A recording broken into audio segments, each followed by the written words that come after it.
Hello friends, இன்றைக்கி நம்ம Saturday ரெசிபீஸில் பார்க்க போகிற ரெசிபி பச்சை புளி ரசம். இது வந்து பாரம்பரியமான ஒரு ரசம் தாங்க. இந்த ரசம் வந்து கோயில் திருவிழாக்களில் கறி விருந்து வைக்கும்போது கூடவே இந்த ரசமும் வைப்பாங்க. இந்த ரசம் வந்து நம்ம பாயில் பண்ணணும்னு தேவையில்லை. வெங்காயம், தக்காளி, பச்சை மிளகாலாம் எல்லாம் போட்டு கையில் பிசைஞ்சு விட்டு வச்சோம்னாலே சூப்பராக இருக்கும். ரொம்ப ஈஸியான டேஸ்டியான ஒரு ரெசிபி தான். வாங்க பச்சை புளி ரசம் எப்படி செய்யுதுன்னு சொல்லி பார்க்கலாம். வீடியோக்குள்ளே போகிறதுக்கு முன்னாடி சாட்டர்டே ரெசிபிஸ் சேனலை சப்ஸ்கிரைப் பண்ணாதவங்க சப்ஸ்கிரைப் பண்ணிக்கோங்க. அப்போ தான் நான் போடுற வீடியோஸ் உடனே உங்களை வந்து சேரும்.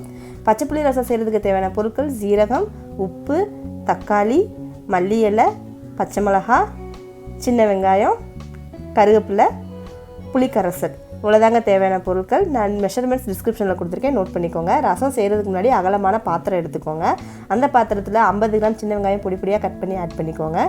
கூடவே 50 கிராம் தக்காளி பழம் பொடிப்பொடியாக கட் பண்ணி ஆட் பண்ணிக்கோங்க. ஒரு பச்சை மிளகா பொடிப்பொடியாக கட் பண்ணி எடுத்துருக்கேன், அதையும் இதில் ஆட் பண்ணிக்கலாம். கொஞ்சோண்டு மல்லித்தலை, அதையும் பொடிப்பொடியாக கட் பண்ணி ஆட் பண்ணிக்கோங்க. ஒரு கொத்து கருவேப்பிலை, கருவேப்பிலையும் நல்லா பொடியாக கட் பண்ணிவிட்டு ஆட் பண்ணிக்கோங்க. இதெல்லாம் ஆட் பண்ணதுக்கப்புறம் கை வச்சு நல்லா பிசைஞ்சு விடணும். நம்ம கையில் பிசைகிறதுல தான் இந்த ரசத்தோட டேஸ்ட்டே இருக்கும். நம்ம சரியாக பிசையாமல் விட்டுட்டோம் அப்படின்னா ரசம் வந்து டேஸ்ட் இருக்காது. வெங்காயம், தக்காளி இதெல்லாமே முழுசாக இருக்கும். அதனால் கை வச்சு நல்லா இதை வந்து ஒரு 10 நிமிஷம் அளவுக்கு நல்லா பிசைஞ்சு விட்டுக்கோங்க. அப்போ தான் இதோட ஃப்ளேவர் எல்லாம் ஒன்றா சேர்ந்து நம்மளுக்கு ரசம் சாப்பிடும்போது சூப்பராக இருக்கும். இந்த மாதிரி பிசைஞ்சுக்கோங்க. அடுத்து நம்ம புளி கரைசல் ஆட் பண்ணிடலாம். இந்த மாதிரி பிசைஞ்சு முடிச்சதுக்கப்புறம் நான் அரை நெல்லிக்காய் அளவு புளி வந்து ஊற வச்சு எடுத்து வச்சுருக்கேன்.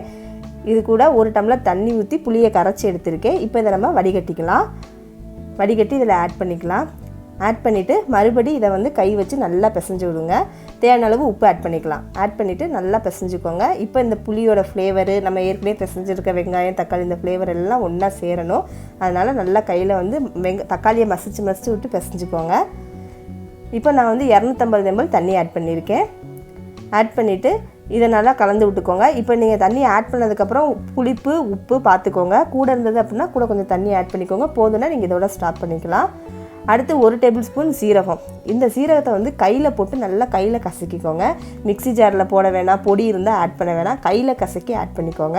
1/4 டேபிள் ஸ்பூன் மஞ்சள் தூள் ஆட் பண்ணிவிட்டு ஒரு கரண்டி போட்டு ஒரு 1 மினிட் மிக்ஸ் பண்ணி விட்டிங்க அப்படின்னா இது எல்லாமே செட் ஆயிரும். அவ்வளோதான் பச்சை புளி ரசங்க. ரொம்ப ஈஸியான ஒரு ரெசிபி தான். இந்த ரெசிபி செய்கிறதுக்கு ஒரு 10 மினிட்ஸ் தான் ஆகும். சூடாக சாதம் வச்சு கறி குழம்பு வச்சு பக்கத்தில் இந்த பச்சை புளி ரசம் வச்சு சாப்பிட்டோம் அப்படின்னா செம்ம டேஸ்ட்டாக இருக்கும். எப்போயுமே நம்ம பாயில் பண்ணி ரசம் வைக்கிறதுக்கும் இந்த பச்சை புளி ரசத்துக்கும் நிறையா டிஃப்ரெண்ட் இருக்கும். நல்ல காம்பினேஷனாகவே இருக்கும். இந்த ரெசிபி வந்து என்னோடய ஹஸ்பண்டோட ஃபேவரேட்டான ரெசிபி. அதனால் இன்றைக்கி இந்த ரெசிபி பண்ணது என் ஹஸ்பண்ட் தான். நீங்களும் இந்த ரெசிபி ட்ரை பண்ணிவிட்டு எப்படி இருந்ததுன்னு சொல்லி எனக்கு கமெண்ட் பண்ணுங்கள்.